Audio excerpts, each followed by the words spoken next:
Exam selection 360 पर आपका स्वागत है। मैं हर्षवर्धन आज आपके लिए फिर लेकर आया हूं एक नई करंट की क्लास।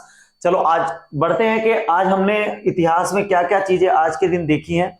तो हमारी जो इतिहास की अगर बात करें तो बहुत महत्वपूर्ण आज का दिन हमारा बन जाता है। इसमें सबसे पहली बात यह है कि एक प्रसिद्ध यात्री जिसका नाम है अल-बरूनी अल-बरूनी एक फारसी विद्वान था और ये जो है आज ही के दिन इनका जो है जन्म हुआ था। ध्यान रखना, अल-बरूनी जो है ये कहां के, ये भारत यात्रा पर आए थे। अल-बरूनी भारत यात्रा पर आए थे और इन्होंने एक रेहला नाम की किताब लिखी थी। कौन सी? रेहला नाम की किताब लिखी थी।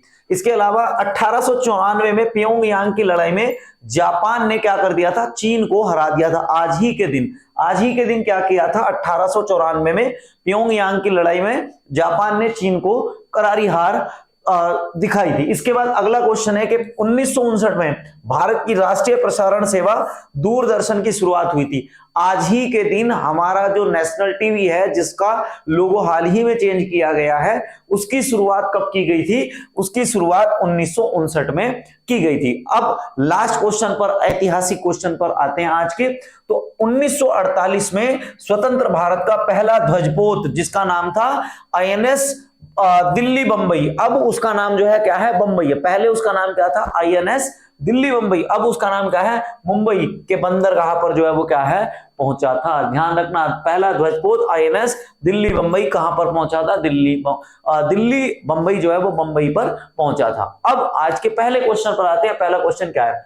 पहला क्वेश्चन यह है कि संयुक्त सैन्य अभ्यास अल नजह भारत और किस देश के बीच आयोजित किया जाएगा? ठीक है, ये जो युद्ध अभ्यास है इसमें भारत के 60 सैनिक शामिल हुए हैं। ये द्विवार्षिक एक युद्ध अभ्यास है। ये किस देश के साथ जो है भारत आयोजित कर रहा है? तो आंसर है इसका ओमान। ठीक है, किसके साथ भारत आयोजित कर रहा है? तो आंसर क्या है इसका? आंसर है इसका ओमान। ठीक है, ओमान में ध्यान रखना, ओमान का जो ये युद्ध अभ्यास है तो ये एक द्विवार्षिक, ठीक है, ये क्या है आप ध्यान रखना है कि ये एक द्विवार्षिक युद्ध अभ्यास है। ये एक द्विवार्षिक युद्ध अभ्यास है। क्लियर है बात? ये कैसा है? 2 साल में एक बार होने वाला युद्ध अभ्यास है और इसकी मेजबानी जो है वो कौन कर रहा है? ओमान कर रहा है। और इस अभ्यास की अगर बात करें तो इसका ये 5वां संस्करण है। कौन सा संस्करण है इसका? 5वां संस्करण है।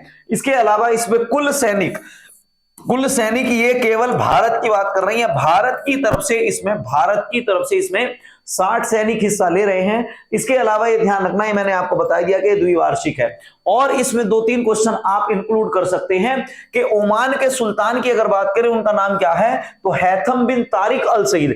हैथम बिन तारिक अल सईद कहां के सुल्तान है? ओमान के। ओमान की राजधानी सबको पता होगी। ओमान की जो राजधानी है, ओमान की राजधानी है मस्कट और मुद्रा जो है उसको कहते हैं ओएमआर। ठीक है, ओएमआर का मतलब है ओमानी रियाल, यहां की क्या है? मुद्रा है। ठीक है, आपको पहला क्वेश्चन अच्छे से समझ में आ गया होगा। अब बढ़ते हैं अगले क्वेश्चन की तरफ। अगला क्वेश्चन क्या है कि केंद्रीय मत्स्य पालन मंत्री ने हाल ही में कौन सा एक ऐप लॉन्च किया है? हमारे जो केंद्रीय मत्स्य पालन मंत्री है उन्होंने कौन सा एक ऐप लॉन्च किया है? तो आंसर है इसका सजावटी मछली ऐप। कौन सा ऐप है? सजावटी मछली ऐप केंद्रीय मत्स्य मंत्रालय के द्वारा ये जारी किया गया है। इसके अलावा ये वाली बात ध्यान रखना कि नीली क्रांति किससे संबंधित है? नीली क्रांति मछली पालन से संबंधित है। नीली क्रांति के जनक भी पूछ सकता है, तो नीली क्रांति के जनक डॉक्टर हीरालाल चौधरी है। कौन है? डॉक्टर हीरालाल चौधरी।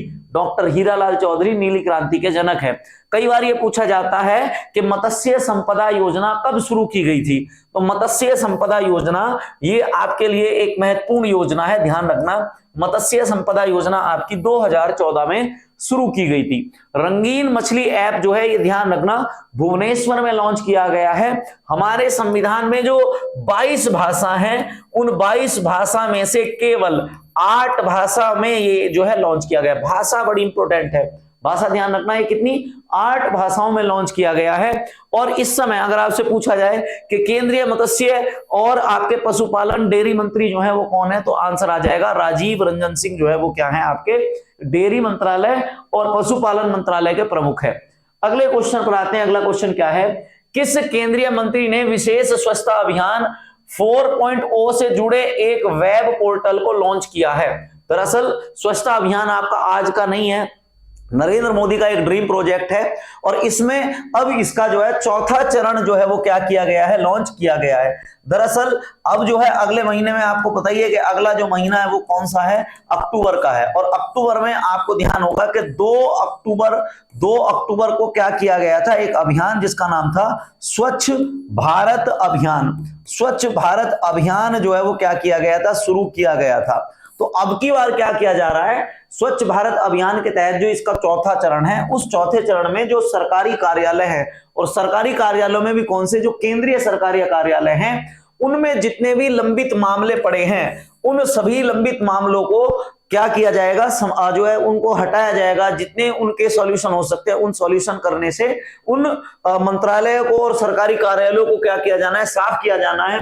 और केंद्रीय सरकारी कार्यालयों में जो स्वच्छता की कमी है, उस स्वच्छता को बढ़ाना अब की बार जो है स्वच्छ कार्यक्रम 4.0, ठीक है, स्वच्छ कार्यक्रम, ध्यान रखना, स्वच्छ कार्यक्रम 4.0 का ये वाला लक्ष्य है। ये लक्ष्य आपको ध्यान रखना है। और अगर आपसे पूछा जाए कि स्वच्छ भारत अभियान की शुरुआत कब हुई थी, तो आपको बताना है कि 2 अक्टूबर 2014 को स्वच्छ भारत अभियान की शुरुआत हुई थी। इस समय ये जो है ये प्रोग्राम किसके द्वारा शुरू किया गया है, तो आप ध्यान रखना कि केंद्रीय प्रौद्योगिकी मंत्री और विज्ञान मंत्री जिसका नाम है डॉक्टर जितेंद्र सिंह के द्वारा स्वच्छ कार्यक्रम 4.0 को क्या किया गया, लॉन्च किया गया है। इसको जो किया जाएगा, इसको 2 अक्टूबर, ध्यान रखना, 2 अक्टूबर से लेकर 31 अक्टूबर तक इस कार्यक्रम को चलाया जाएगा। ध्यान रखना, इस कार्यक्रम को जो है पूरे 1 माह तक जो है अक्टूबर में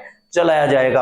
अगले क्वेश्चन पर आते हैं। अगला क्वेश्चन क्या है, विदेश मंत्रालय ने आर रविंद्र को हाल ही में किस देश में भारत का अगला राजदूत नियुक्त किया है।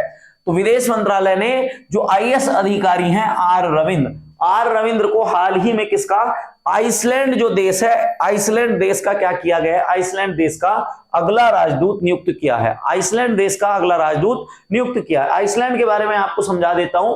आइसलैंड जो है, इससे पहले जो है आर रविंद्र, ध्यान रखना, आर रविंद्र यूएन में आपके जो है आपके एक स्थायी प्रतिनिधि के रूप में जो है काम कर रहे थे।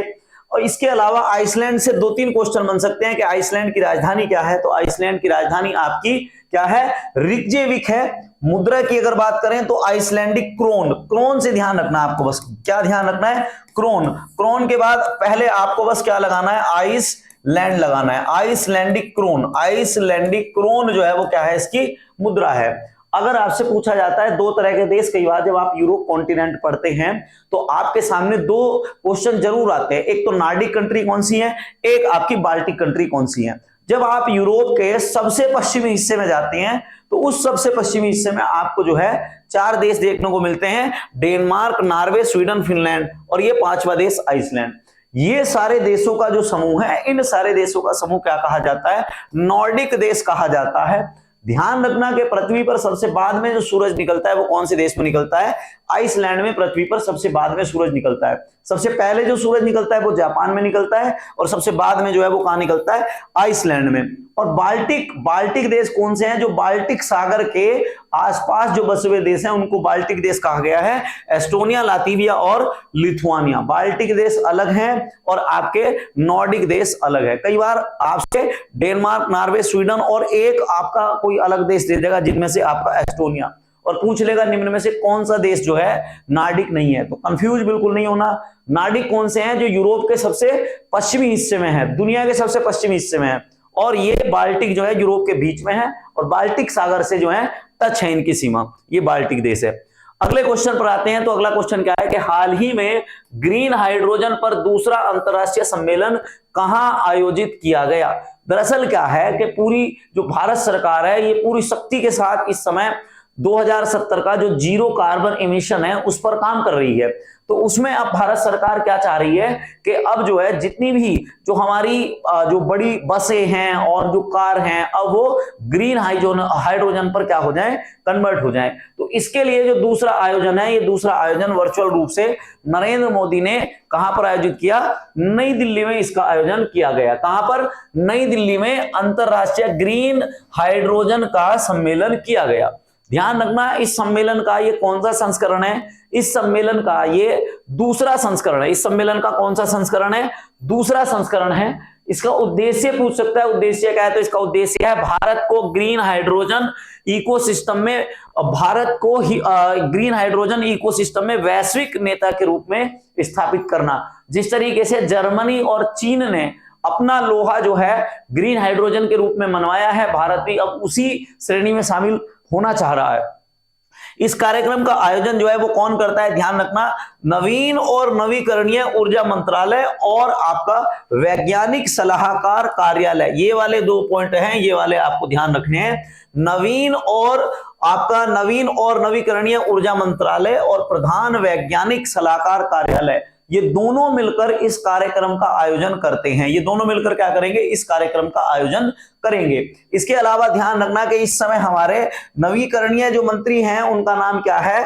प्रहलाद जोशी। नवीन और नवीकरणीय ऊर्जा मंत्रालय के जो प्रमुख हैं वो कौन है इस समय? प्रहलाद जोशी है। क्लियर है? इसमें 2 चीज का ध्यान रखना, आपसे ये पूछा जा सकता है कि हाइड्रोजन से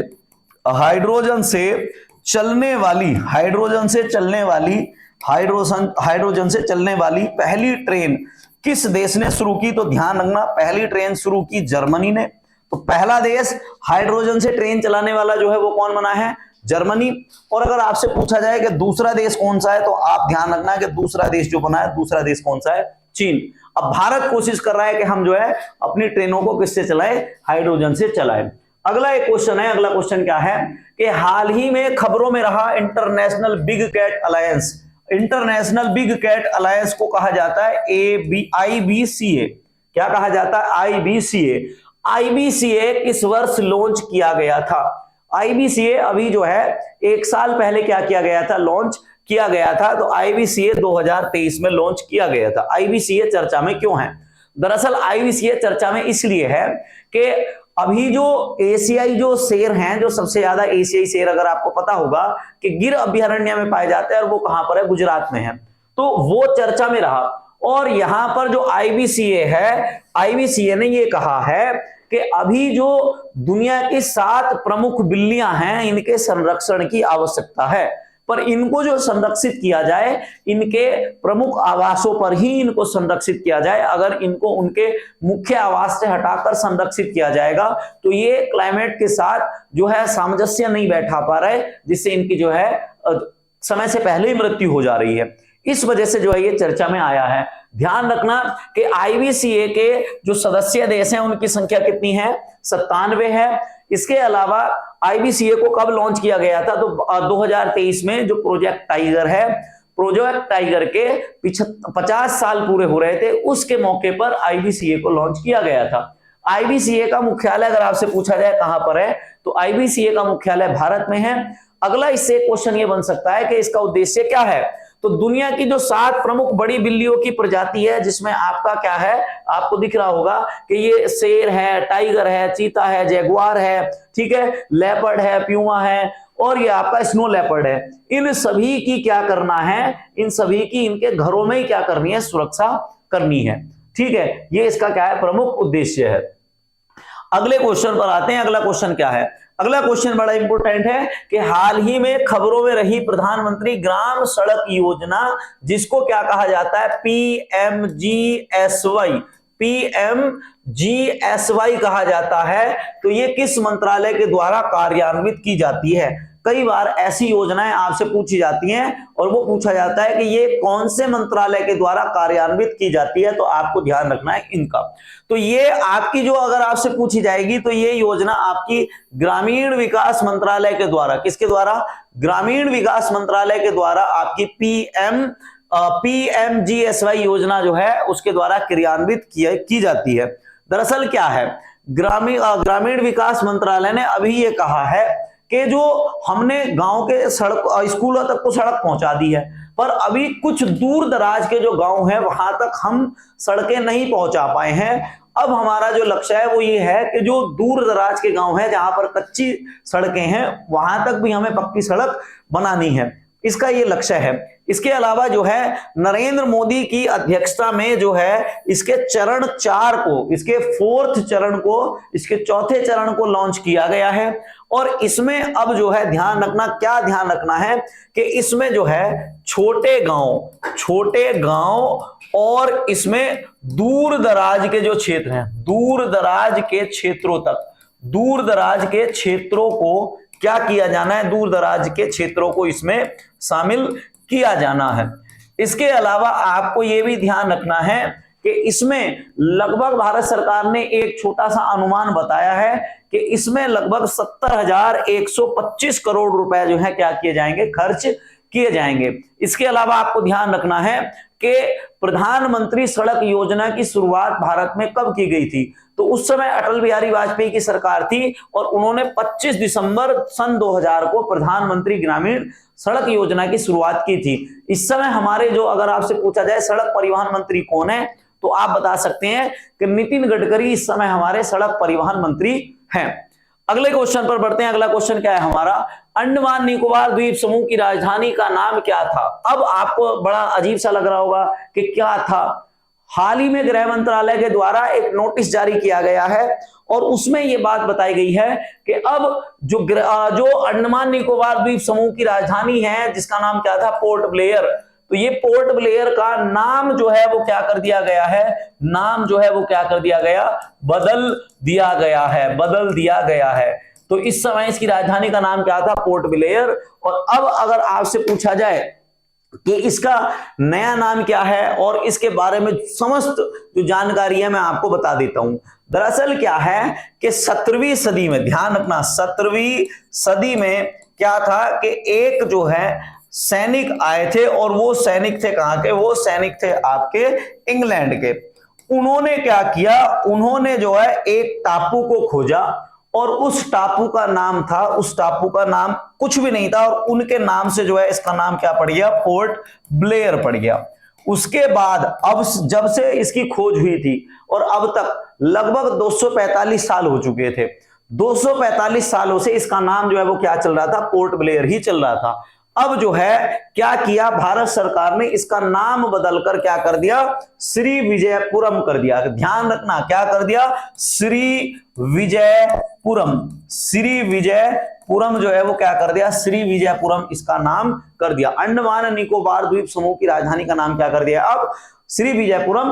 पुरानी राजधानी का नाम, पुराना नाम क्या था इसका, पोर्ट ब्लेयर। इसकी खोज किसके द्वारा की गई थी, कैप्टन ब्लेयर के द्वारा इसकी खोज की गई थी, इसलिए इसका नाम जो है पोर्ट ब्लेयर पड़ा था। ध्यान रखना सेंटिनल द्वीप से भी कई बार पूछ लेता है, तो सेंटिनल द्वीप एकमात्र ऐसा द्वीप है जिस पर भारत की कोई भी नेवी, भारत का कोई भी व्यक्ति नहीं जा सकता। यहां पर एक जनजाति निवास करती है जिसका नाम है सेंटिनल जनजाति, और ये क्या करती है, जब भी कोई इस टापू पर जाता है उसको जो है जान से मार देती है। तो इसका संरक्षण किया जा रहा है और ये कौन से द्वीप पर रहती है, सेंटिनल द्वीप पर। और ध्यान रखना एक द्वीप था जिसका नाम क्या था, रॉस द्वीप। रॉस द्वीप का नाम बदल के जो है वो क्या कर दिया गया है, रॉस द्वीप का नाम बदल के बॉस द्वीप कर दिया गया है। हैवलॉक द्वीप जो है आपको पता ही होगा, हैवलॉक द्वीप बड़ा फेमस है। यहां पर एक जेल है जिसका नाम है सेल्यूलर जेल, और फेमस ये इसलिए है क्योंकि उस जेल को कहा जाता है क्या, काला पानी की जेल कहा जाता है। और मैं इसके बारे में बताता हूं आपको। पोर्ट ब्लेयर जो है इसका क्या था, पुराना नाम था, नया नाम इसका विजयपुरम हो गया। रामायण काल में पोर्ट ब्लेयर को जो कहा जाता था, रामायण काल में इसको कहा जाता था हंडूमन। ठीक है, रामायण काल में इसका नाम था हंडूमन। और अंडमान का अगर आपसे अर्थ पूछा जाए कि अंडमान का अर्थ क्या होता है, तो अंडमान का सामान्य अर्थ होता है नग्न लोगों की भूमि। इसका सामान्य अर्थ क्या होता है, नग्न लोगों की भूमि। और इसकी खोज जो है वो किसने की थी, कैप्टन ब्लेयर ने। पूरा नाम था उनका आर्चिबाल्ड ब्लेयर। ये आपको ध्यान रखना है। इसके अलावा आपको ये वाला और पॉइंट ध्यान रखना है कि सुभाष चंद्र बोस जब जापान की तरफ से जो है दूसरे विश्व युद्ध में लड़ रहे थे, तो जापान ने सुभाष चंद्र बोस को 6 नवंबर 1943 को क्या कर दिया था, अंडमान निकोबार दिया था। ये आपको ध्यान रखना है कि अंडमान निकोबार जो द्वीप है, अंडमान निकोबार द्वीप, अंडमान निकोबार द्वीप को जो है वो किसको दिया गया था, सुभाष चंद्र बोस को दिया था। किसको दिया था, सुभाष चंद्र बोस को दिया गया था। ये वाली बात आपको ध्यान रखनी है। इसके अलावा आपसे यह भी पूछा जा सकता है तो अंडमान निकोबार की सबसे ऊंची चोटी का नाम अगर आपसे पूछा जाए तो इसका नाम है क्या? इसका नाम है सैडल पीक। ठीक है, इसका नाम क्या है? सैडल पीक है। और यहां पर एवरग्रीन फॉरेस्ट, सदाबहार वन पाए जाते हैं। क्या पाए जाते हैं? यहां पर सदाबहार वन पाए जाते हैं। सेकंड लास्ट क्वेश्चन है कि ब्रिक्स साहित्य मंच 2024 का आयोजन कहां किया गया? ब्रिक्स साहित्य मंच 2024 का आयोजन कहां पर किया गया? तो रूस और भारत अपनी संस्कृति को साझा करने के लिए एक मंच का आयोजन कर रहे हैं, उसका नाम है ब्रिक्स साहित्य मंच। और आंसर क्या है इसका? आंसर है रूस। रूस का एक राज्य है जिसका नाम क्या है? कजान। कजान राज्य में क्या किया गया है? इस सम्मेलन का आयोजन किया गया है। और भारत की तरफ से इसमें जो प्रतिनिधि थे उनका नाम था डॉक्टर के सिवान, के श्रीनिवास। नाम क्या था उनका? डॉक्टर के श्रीनिवास। दरअसल रूस और डॉक्टर के श्रीनिवास की अगर बात करें तो इन्होंने जो है सेना और भारत की संस्कृति इन दोनों को लेकर जो है क्या किया है? यहां पर समझौता किया है कि हम ये दोनों देश एक दूसरे के साथ सेना और संस्कृति को लेकर क्या करेंगे? समझौता करेंगे। थीम की अगर बात करें, इसकी थीम क्या है? तो विश्व साहित्य में नया यथार्थ, धार्मिक, राष्ट्रीय शास्त्र और निर्माण का संवाद जो है, ये ध्यान रखना इसकी क्या है? थीम है। आपको ध्यान रखना है कि ब्रिक्स साहित्य 2024 की थीम, ब्रिक्स साहित्य 2024 की थीम क्या है? तो विश्व साहित्य में नया यथार्थ, धार्मिक और राष्ट्रीय शास्त्र और निर्माण का संवाद, ये इसकी क्या है? थीम है। अगले क्वेश्चन पर बढ़ते हैं। ये हमारा आज का अगला क्वेश्चन है। अब आपको ये तो पता ही होगा, बहुत बेसिक सी जानकारी है कि रूस के राष्ट्रपति कौन है? व्लादिमीर पुतिन है। मुद्रा क्या है? वहां की रूबल है। और राजधानी जो है वहां की क्या है? आपको पता है, मॉस्को। लास्ट क्वेश्चन है, बहुत बढ़िया सा क्वेश्चन है, आपको ध्यान रखना है, ये इंपोर्टेंट है। और ये आपका इंडस एक्स शिखर सम्मेलन का तीसरा संस्करण कहां आयोजित किया गया? इंडस एक्स शिखर सम्मेलन जो है इसका तीसरा संस्करण कहां पर आयोजित किया गया? तो ये आपका एक शहर है जिसका नाम क्या है? कैलिफोर्निया। कैलिफोर्निया में आयोजित किया गया है। आपको ध्यान रखना है ये कहां पर है? कैलिफोर्निया आपका यूएसए में। वैसे तो ये चारों शहर ही कहां पर है? आपके चारों जो बड़े बड़े नगर हैं, शिकागो, लॉस एंजलिस और मैक्सिको, तो एक देश भी है, तो ये क्या है? यूएसए के अंतर्गत ही आते हैं। इंडस एक्स शिखर सम्मेलन में पूछा जा सकता है इसका संस्करण कौन सा था? संस्करण है इसका तीसरा। आयोजन किसने किया है? तो आप ध्यान रखना कि इसका आयोजन इंडिया स्ट्रेटेजिक ग्रेटरशिप फोरम और स्टैनफोर्ड यूनिवर्सिटी ने, दोनों ने मिलकर इसका आयोजन किया है। यूएसए की राजधानी, शायद ही दुनिया में कोई आदमी ऐसा होगा जिसको नहीं पता, क्या है? Washington DC. डीसी का मतलब कई बार पूछ लेता है कि डीसी का मतलब क्या होता है? District of Columbia. ठीक है। और इसके अलावा आपसे पूछा जा सकता है कि यहाँ की मुद्रा क्या है? तो मुद्रा बता सकते हैं, मुद्रा है यहाँ की डॉलर। और आपसे अगला एक क्वेश्चन ये पूछा जा सकता है, वो क्वेश्चन आप बताओगे कि वाशिंगटन जो शहर है वो कौन सी नदी के किनारे पर बसा हुआ है? ठीक है। अब मिलते हैं हम आपके अगले टॉपिक पर। ठीक है, आज के लिए इतना ही, और जुड़े रहिए और मिलते हैं फिर अगली क्लास में। धन्यवाद।